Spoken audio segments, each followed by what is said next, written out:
For a while now, I've been searching for the one. A lot of my friends have been getting into relationships, and a few have even gotten married.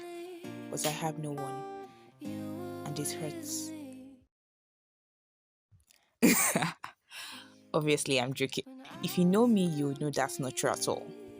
None of my friends are married, and while I have a few that are in relationships, that is not a priority for me in this season of my life. But recently, I can't help but become more aware of the fact that I am gradually approaching the age that society sees as being ripe for marriage, whatever that means. A few days ago, my mother sent me a book titled Who Should I Marry by a popular Nigerian preacher. She had sent me this book just a few years ago. I would have probably just laughed it off and told her to stop teasing me, but now I guess I can't just do that anymore. So these days I've been thinking a lot more about what love truly entails and if there is even such a thing as true love. Is true love meant for only one person? Can you truly love one person, then meet another person and also love them truly? And is true love only limited to romantic relationships, or is it something you can experience with friends, family, or even God? One thing I've come to realize is that love is a decision much more than a feeling. And I know that for the longest time, society has emphasized the emotional part of love. The butterflies in the bellies, the goosebumps, that feeling like you're on top of the world when you're with the one you love. But you see, love is more than that. It has to be. Love can never be about the feelings alone, because if that's true, then no human will be capable of loving.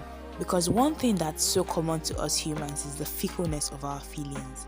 How we wake up one morning super pumped for the day, and we wake up some other times and we don't even feel like getting out of bed.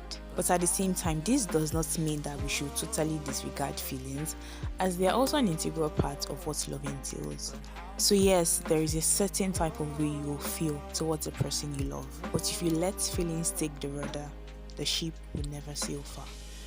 I believe love is a decision. So you say to yourself, I'm going to love this person. This is not even just to romantic relationships. Your relationship with not just your lover, but your family, friends, and especially God can only thrive from a place of intentional commitment.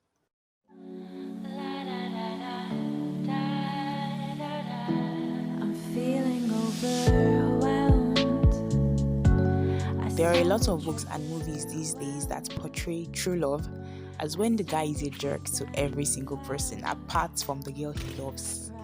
And while this may seem romantic and make you feel giddy because you're the only one that can control your man, the truth is that one who truly loves shows love to everyone.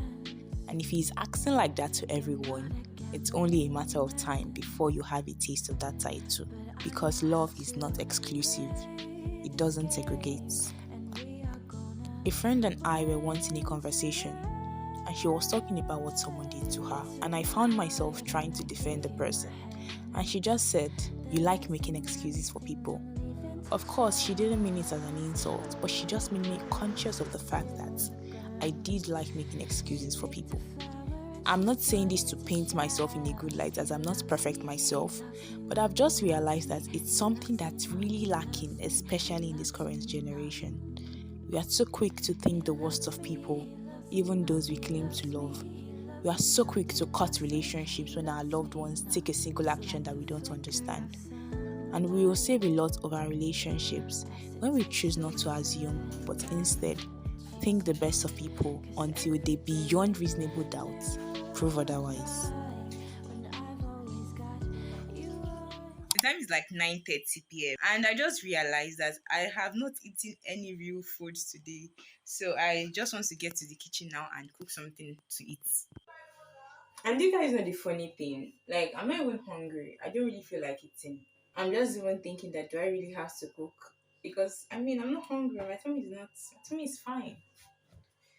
Ah, the issues. Anyways, to fulfill all righteousness, I'm going to be making spaghetti. So even when they do something that hurts, rather than build a camp around that, think of the million other things that they have done right. And remember that no human, including yourself, is infallible. The greatest demonstration of love that humanity has ever seen is contained in a simple verse that so many know but very few understand. For God so loved the world that he gave his only begotten Son, that whosoever believes in him will not perish but have everlasting life. God loved, so he gave.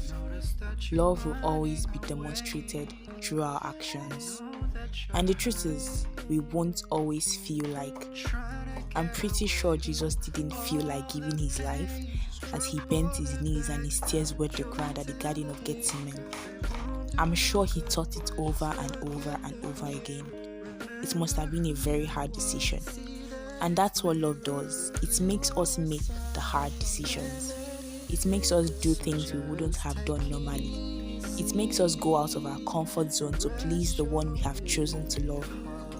And I've realized that the more we come into an awareness of God's love, the more we are able to show love to others. God is the source of love, so anyone that has not encountered God will have a hard time loving others. You might come close, but you would never really get it. Daily, we are bombarded with people's warped perceptions of love, but we must never let it cloud our understanding of what true love really is. True love is the love of God that has taken root in your heart and is now being expressed to men.